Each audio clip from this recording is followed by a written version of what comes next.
Well, howdy, YouTube. Unky Joe here, Unky Joe's Playhouse. No, you did not misread the title.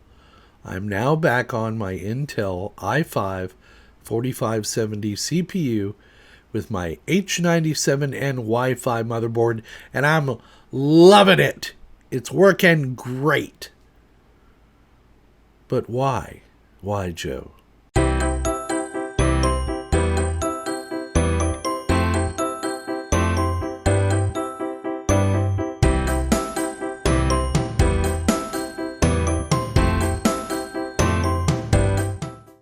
So, just in case you don't believe me, there it is right there. This is Specky running on this machine. Windows 10 Enterprise, an Intel Core i5-4570 at 3.2 gigahertz, 8 gig of thunderously fast DDR3 RAM at 800 megahertz, and you can see the timings on it. There's the gigabyte motherboard. And there's my Dell monitors and my ATI Radeon RX 570 series, my DVD-ROM and my Blu-ray drive, my SSD and my spinning hard drive for video editing and whatnot. And there it is. I'm not lying to you. Why would I lie to you? Now the bigger question is, why, Joe? Why are you back on an Intel i5? For God's sakes, man, it's a 4th gen i5 processor. We're up to generation 10. That's 6 generations behind. Well, because it works. It's stable. I haven't had a single crash since I went back from AMD to Intel. Now, granted, it's not as fast as my AMD, but if you remember back to my AMD rabbit hole video, we never really did get that resolved. Did we have a bad CPU? Did we have bad RAM? Did we have bad motherboards? Did we have this, that, or the other? So what I'm going to do is tell you that I've finally, as of today, I've gotten an answer on that question. And one of the reasons you should never assume stuff out of a shiny new box is good. You should test everything before you assemble a system and put it into production. And I'm about to teach you why right now. So what I thought would be best to do is to break everything down to a component level, take everything out of cases, and that way I would be able to test everything. I am almost 100% confident that I have a bad Ryzen 5 3600 CPU that I bought when they first came out. In fact, I had a little trouble getting this, went through Newegg to get it. But every motherboard I put this into that goes past the F40 or 41 BIOS blue screens in Windows. No matter what I do, no matter what RAM combination, video card, I've isolated everything down. No matter what I do, whatever machine I put this Ryzen 5 3600 CPU into, it will blue screen in Windows. So I have now taken this out of the test configuration. Not only did it fail in the Asus in the Aorus B450 Pro Wi-Fi, it also failed in the B450 M motherboard, right?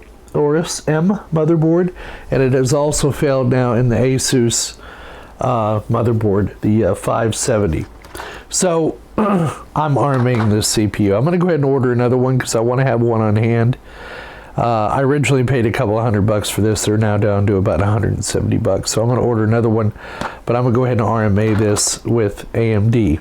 So now the CPU that I'm using to test this with is a Ryzen 5 2600.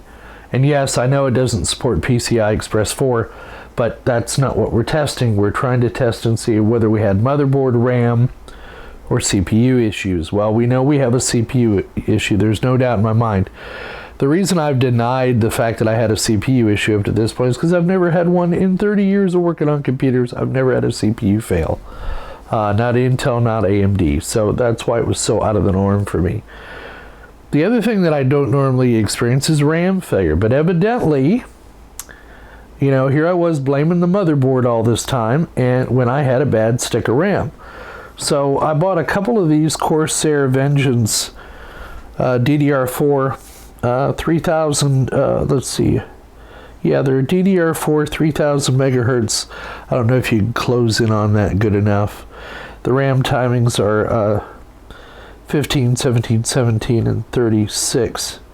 And they're 1.35 volt chips. They're approved for all these boards I'm using them on. One, they're slower RAM chips, which is fine. But I got a bad one right here. This one I'm holding in my hand. So, no matter what machine I had these RAM chips in, and this is the mate to it because I bought it in a 16 gig set, but if I put this one in here alone and boot up the machine and run Ada, which I'm about to show you, it will fail on the RAM test. So we'll let that boot up. Fortunately, I have also this Corsair Vengeance 3200 RAM DDR4, and its timings are 16, 16, 16, and 38, I believe. Anyway, they work great. I haven't had any trouble with them. I've run Ada on them overnight and tested them with this motherboard, and it works fine. This is my baseline test unit. Then I'm going to go on and test the other Aorus motherboard, and then I'm going to go back and test the X570 Asus Prime motherboard. So here's the good RAM. So we're setting that aside, and that is the 3200 RAM that we're not going to use it anywhere else but on this test bench since we know it's good. So I'm going to go ahead and run Ada. So let me switch over here. All right, so in the Ada system stability test, you can isolate items down. So what I've done over here is I've isolated it down to stress system memory. And I'm just going to go ahead and click on the start button. And I've only got one 8 gig stick in here. As you can see, I've got 8 gig available over here. So I'm going to let this run, and it won't take it long. The RAM will fail here fairly quickly. Now, I've isolated it down to one stick of RAM. The other stick of RAM tests fine. I ran it for a few hours and never got any errors out of it. This one errors out fairly quickly, and it was also erroring out on the B450 Aorus Pro Wi-Fi motherboard as well, because when I was running and there it goes right there. So it doesn't take long for that RAM to fail. Like I say, the other stick I put in there and it works fine. So we know that this motherboard, the CPU is okay. We know the RAM, the 3200 RAM is okay. Now, I'm going to have to contact Crucial or Corsair. This is their RAM, the Corsair Vengeance. I bought it because, everybody swears by Corsair. Usually I use Kingston RAM, but they're getting harder to find. So they've got a lifetime warranty on that, so I'm going to have to RMA that, but they're probably going to want the whole set back, is what I'm thinking. And with what's going on in the world right now, I don't know how long it'll be before I get that RAM returned. So I'm going to go ahead and order some more 3200 speed RAM for these other boards. But there you go. So we know this B450 Aorus M motherboard is fine. It works with the Ryzen 5 2600. It works with this RX 560 video card I have. It works with my Corsair Vengeance RAM, the 3200 RAM, and let me tell you, it's a screamer. Even this Ryzen 5 2600, I was able to convert a full 1080p Blu-ray rip into H.265, a 2-hour and 20-minute video in 16 minutes on this machine. I was really, really amazed, and I may or may not show you the footage of that, but I just wanted to share that with you. So what this has proven to me now is that I have 3 good motherboards. I have the Asus X570 Prime motherboard, nothing wrong with it, it works fine. I've tested it with the CPU and the good RAM. So one good CPU, one good set of RAM works in that motherboard. It works in the Aorus Pro 450 Wi-Fi motherboard, no problems at all, no crashes, no runs, no drips, no errors. And also in the Aorus B450M motherboard. So all 3 motherboards are good. I verified that the Ryzen 5 2600 CPU is indeed good. The 3200 RAM from Corsair is good. However, the 3000 megahertz RAM from Corsair is no good. Fortunately, you have a lifetime warranty on Corsair RAM, so we'll RMA that. Now, in the meantime, I've ordered another Ryzen 5 2600 CPU and another set of 3200 megahertz RAM, DDR4 RAM for one of the 2 gigabyte Aorus motherboards. And then I'm going to RMA the Ryzen 5 3600 CPU as soon as I fix it.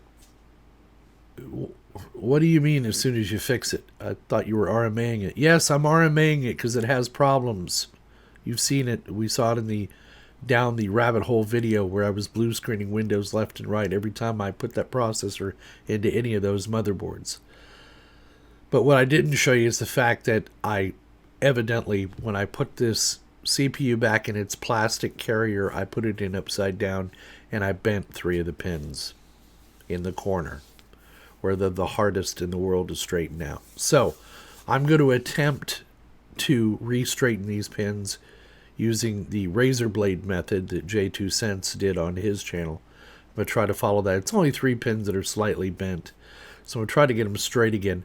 And then I'm going to test that processor. Now that I know the motherboards and the RAM, I've got 3 good motherboards, and I've got known good RAM.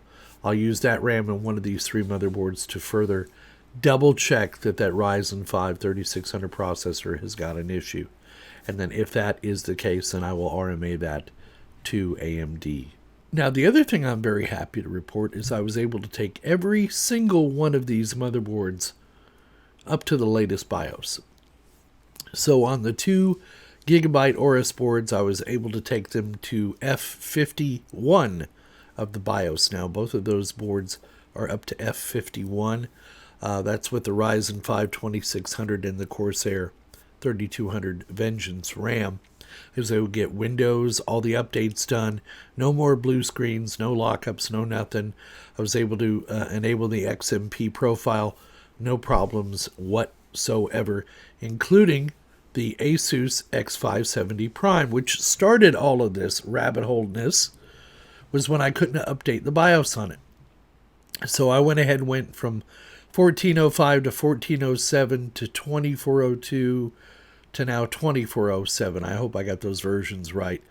Again, I did an incremental. I just did one after the other, and then I did a test with Windows using the same SSD version image of Windows I've used on both the Aorus motherboards and now the Asus X570 Prime motherboard, all with the same Ryzen 5 2600. No more Windows blue screens. Thank God. It actually wasn't the BIOS. It was comedy of errors. It was bad RAM, bad CPU, and just, following down the rabbit hole, as they say.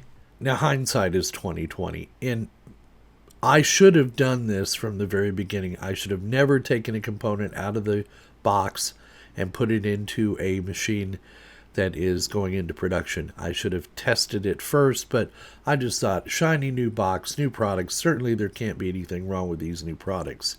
Certainly I couldn't have statically discharged into some of that RAM and fried it when I was moving it back and forth. This is why it always helps to have a test bench of a known good components to test other components against. And that's exactly what I did. I ripped every one of these machines apart. And in fact, I put that H97N Wi-Fi motherboard and that i5 processor in this box after I pulled the Aorus B450 Aorus M motherboard out and made this my daily driver so I could get work done, because I know it's going to work. Now, granted, making a video is a little bit slower on here, but when I usually go out and render my video, I get up and go find something to do anyway, even on my Ryzen 5 system. So it's no big deal to me, but what's important to me is stable. And it's not really noticeably slower than the Ryzen 5. In fact, I don't miss the problems I was having with the Ryzen with stuttering video and that type of thing. So, yeah, I'm glad I made the switch, and I'll keep it on here until I have made certain that I have good motherboards, good RAM, good CPU, and everything is hunky-dory. I will never ever build another system, Ryzen or Intel, without thoroughly testing the components in a burn-in environment like I've been trained to do for 20, 30 odd years. Now, some of this is down to arrogance, because I have never personally had a CPU ever fail in my life. I just could not conceive of the fact that AMD may have sent me a bad CPU. Now, the RAM, that's on me as well. I should have put it into a machine and thoroughly checked it, run mem check on it. I did run mem test on RAM, but that was on the 3200 RAM.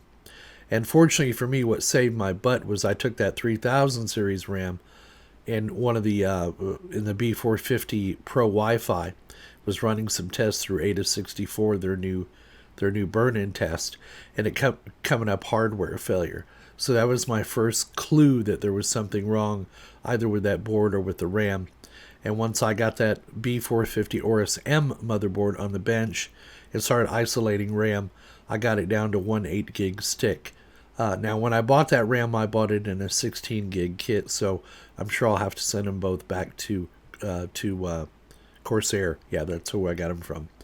Now, like I said, in the meantime, I've ordered new RAM, and then this will just be my fallback RAM when that comes back in from RMA. The other thing that this reminds me of is, some of this old Intel stuff is not too bad.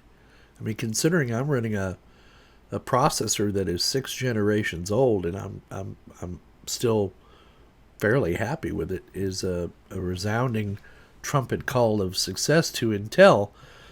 Now, granted, it's on a modern motherboard, but still, even with DDR3 RAM, I'm getting results that are not only acceptable, but frankly, they're more stable than my Ryzen setup was. So hopefully now that we've got these issues figured out, we know which CPU is good, we know the motherboards are good, and we have known good RAM and have more RAM on order, hopefully our problems with Ryzen will start to disappear, because I was rapidly losing faith in the ability of Ryzen to be suiting my needs here at Unky Joe's Playhouse. But so far, the errors have all been on me. So, lesson learned. So there you go, YouTube. I know it's been a while since I did a video, but you can see I've been fairly busy trying to get to the bottom of my Ryzen problems. So, turns out it was human error. Well, partly human error and some bad components. And like I say, once we get them RMA'd, we get them back in, we'll see how they perform after that. But for now, I'm going to keep on this i5-4570 processor until I am 100% sure that my Ryzen build is going to be stable. Then we'll put the board back into this unit, bring it up, and I'll share those results with you once I have them. So thanks again for coming to see us. Donate if you're so inclined. We take PayPal, we take Patreon, and we now have a join button. So for as little as $2 a month, you can show your support for our channel. It's a recurring automatic payment. You can cancel at any time if you're not satisfied. For those of you that are averse to PayPal and Patreon, we have that option now as well. Also, please give us a thumbs up down below if you liked the video. Leave your comments in the comments section. Lots of exciting stuff coming up. So please come back and see us again. And don't forget, we'll see you on the other side.